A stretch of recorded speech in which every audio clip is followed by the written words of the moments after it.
Okay, so we finally have confirmation for what our next DLC and free update for Jurassic World Evolution 2 is, and this is incredibly exciting. Also, a little side note, today in the United States, it is Thanksgiving, so for everyone who is in the, who watches my videos in the United States, happy Thanksgiving.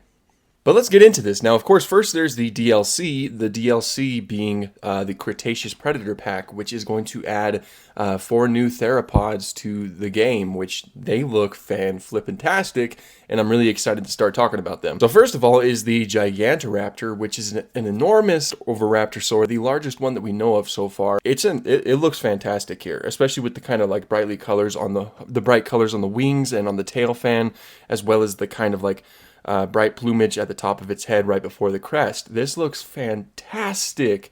Like, recently, Frontier has really been killing it with the designs, with the Marine pack and the Feathered Species pack. These are more examples of just fantastic designs that I am so excited to put into my parks. And it's going to be really exciting to kind of like create a little bit of a Mongolia setting with dinosaurs like Gigantoraptor, especially kind of the more arid, deserty type setting with such a cool dinosaur like Gigantoraptor. Like, this is so exciting. And then after that, we have a fan favorite, that being Utahraptor. I'm so incredibly excited for this one. Utahraptor is such a cool dromaeosaur. It's one of, if not the largest dromaeosaur that we have in the fossil record. This really big, bulky raptor that was of course feathered, and it makes sense for a franchise like the Jurassic franchise, so it makes sense that it was going to show up eventually.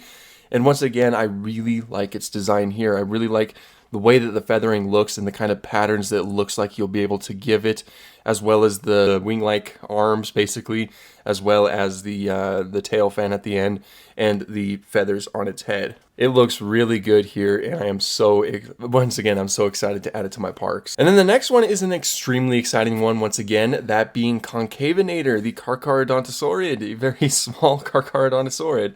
Concavenator is an incredibly unique dinosaur because of the kind of hump-like structure that it has at the right in between its hips. And once again, I'm sounding like a broken record here. I think that its design looks fantastic here. It's got that really slim appearance, as well as some quills here and there, like on top of the head, as well as on the base of the arm. As far as I know, I think that we're pretty positive, or at least sure, that it had quills on its arm. So a little attention to detail here. It looks so good. And then lastly, but definitely not leastly, we have the Tarbosaurus, definitely based off of the Camp Cretaceous Hidden Adventure Tarbosaurus, on Netflix. Now, I wasn't necessarily the biggest fan of the Tarbosaurus in that, and, of course, it being based off of that, it doesn't mean I'm, like, the biggest fan of it here. And that's mainly because, it looks basically kind of like a little bit of a modified T-Rex, and so it doesn't really have its own identity set apart from T-Rex. But, of course, I'm sure that many people will include it into its parks as, like, I don't know, maybe this is a male T-Rex or something like that. It looks awesome. I think it does kind of look a little bit better in here than I thought it did on Camp Cretaceous, but, it's a very cool addition that was highly requested, so I'm still excited for it. But a lot of really cool things are coming to free update 8. This is the free update that everybody can get that comes along with the DLC, such as pre-built loadouts. Now, this is actually really exciting to see because it's like, if you don't really want to do any building and you want like a preset park with like enclosures and buildings and things like that, and you want to just add on to that, it'll be based off of like, locations that you see in the films, as well as like locations in the campaign. For example, you can have a pre-built Isla Nublar from 1993, of course, the first Jurassic Park film. San Diego, Isla Sorna, Jurassic World 2015, as well as all of these campaign locations like Arizona, Washington State, Oregon, all that good stuff. That's very exciting. That's going to be another little interesting thing that'll help enrich your gameplay experience. If maybe you're not really in the mood to build a whole park and you just want to add dinosaurs, then you'll have pre-built enclosures for you. But another really cool thing is the decorations that will be added to your park. This includes bins, trash cans, benches, plant pots, and fountains.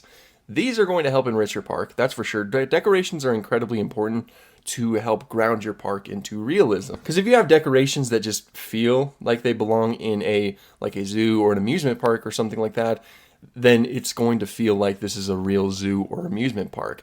So these are definitely going to help that, especially functional ones like a bench and a trash can. Because it's like, yeah, trash cans make sense. People have a lot of trash, they gotta throw it away. So that's also very cool to see, and I'm excited for that as well. And then finally, the next exciting thing, we have our new dinosaur variants.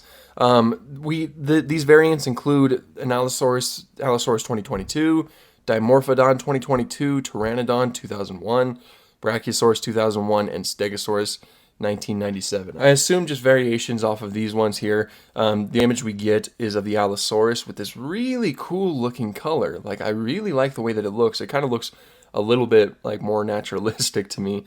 I think that looks fantastic. I'm excited to add to that to my parks. But that right there is pretty much the gist of everything that will be added to this next update / DLC. I am incredibly excited for this. This will be launching on November 30th, so of course not too long from now, about a week. And yeah, I'll definitely be kind of covering it a little bit more in depth when it comes out, particularly with those dinosaurs, because that is definitely the most exciting part. I'm so excited to see those added to the game, and I can't wait to add them to my parks. But that's pretty much all I have for this one. Thank you guys so much for watching, and have an awesome day.